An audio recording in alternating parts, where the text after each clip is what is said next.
Good morning, Mansfielders, and happy Thursday. It is today, the 25th of June. I hope you've had a lovely week so far, that you're enjoying the sunshine, and that you are ready for nearly the weekend.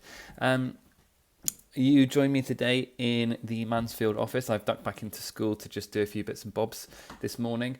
And I thought I'd just take a moment out of my start of the day before I head to my tutor group with Year 4 Group A, who I'm looking forward to seeing, to tell you a little bit about what I've been thinking about over the last 24 hours.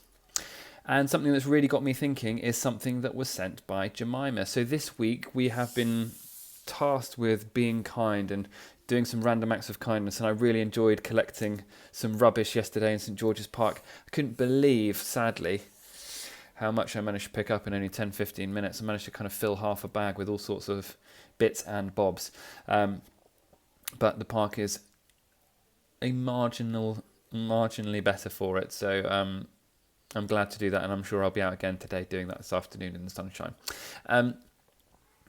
But something that Jemima sent through from a book that she's also shared with us on the Mansfield's House page is a book called Be Kind, and it's full of inspirational quotes and messages and things. And I just want to start off today by reading one to you, and it's all about gratitude. Now, gratitude is something that we've spoken about, I know, this term and throughout the year. It is an emotion, a feeling of thankfulness. And I've spoken to you about it when I mentioned the fact that Sarah has been keeping a gratitude diary earlier in the year. And I know it's come up at other points, but there was a special page I felt in the pages of the book that Jemima sent me that I just wanted to read you now. And it's a quote from somebody called Michael McCulloch, a professor of psychology at University of San Diego, University of California in San Diego. And it is a definition of gratitude that the book thinks that we should all know.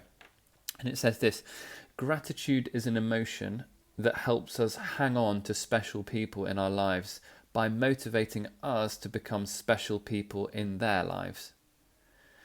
We experience gratitude when we realize that someone cares about us more than we had thought. And when this happens, they become more valuable to us, so we end up wanting to become more valuable to them. And it's a little bit like this idea of kind of kindness being contagious that I spoke about yesterday, that we feel gratitude towards somebody when they do something kind for us, and that compels us, that gives us that feeling that we need to say thank you or pass on that feeling of kindness back to them or to somebody else. And it opens up this incredible chain of events that, like this idea of spreading love and kindness, that when we feel gratitude to somebody because they've given us value, we want to give it back, and we want to give it to somebody else. We feel motivated to become special to somebody else. And so I started off with this thought this morning of Jemima Catchpole, somebody who I am grateful for. And she started off a chain of events and got me thinking about all of the people who have been special and done something that I feel grateful for to me in the last few weeks or so. And I made a little paper chain, and I wondered if you guys might like to do the same this morning. And I'm just going to hang it over my computer to make me think of, and I've got 7 here, 7 people who have done something kind of special or thoughtful for me recently. And I'm just going to tell you very quickly who they are. And then maybe I thought you might like to think about the kindness that you've experienced that has spread in your life throughout the last week or so. And maybe, just maybe, you could aspire to feature on somebody else's paper chain. Who knows? Now, the first one is Jemima, and I say thank you again to Jemima for sharing her Be Kind book, A Year of Kindness, 1 Week at a Time, by Melissa Burmester. So you can check that out online. It's full of brilliant stuff. Thank you for that, Jemima. I've then got on my chain Jeremy. Jeremy is my uncle. I've got one uncle and an auntie, and Uncle Jeremy is the oldest of my mum's siblings. And he looks like me in 20 years' time. It is uncanny. Lots of people might think that he is my dad. We're very similar looking. I'm very fortunate to have his genes, I'm sure.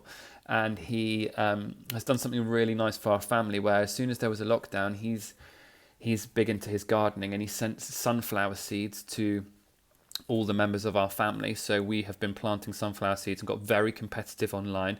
And I've been devastated when Max has been pulling them out of the soil. But at the moment, they're about this big. And I think that we've got one or two that might be in the lead in our family. So fingers crossed, Morgan Manor is looking more floral by the day.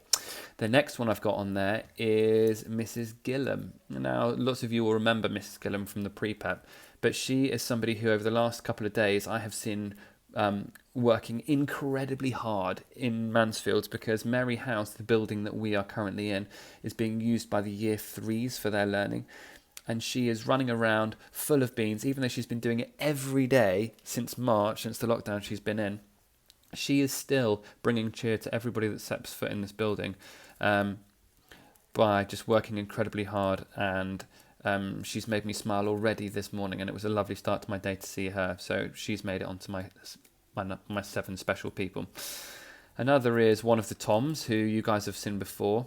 This is Tom New, little Tom, because yesterday he took the time to set up an extra Zoom. We actually used Google Hangouts, but he sent out an invitation, and me and a whole group of our friends last night got together, and he lifted our spirits on what has been a bit of a tough day in the Morgan household. With Max has got the sniffles and has been super grumpy, and we haven't been sleeping particularly well. So for Tom to organise a Google Meet for all of us, and we had a real laugh on Zoom, kind of Google Meet last night, he lifted all of our spirits, and he's just been a real inspirational character throughout the lockdown, checking in on us and seeing how we're doing. So I'm really, really grateful for him.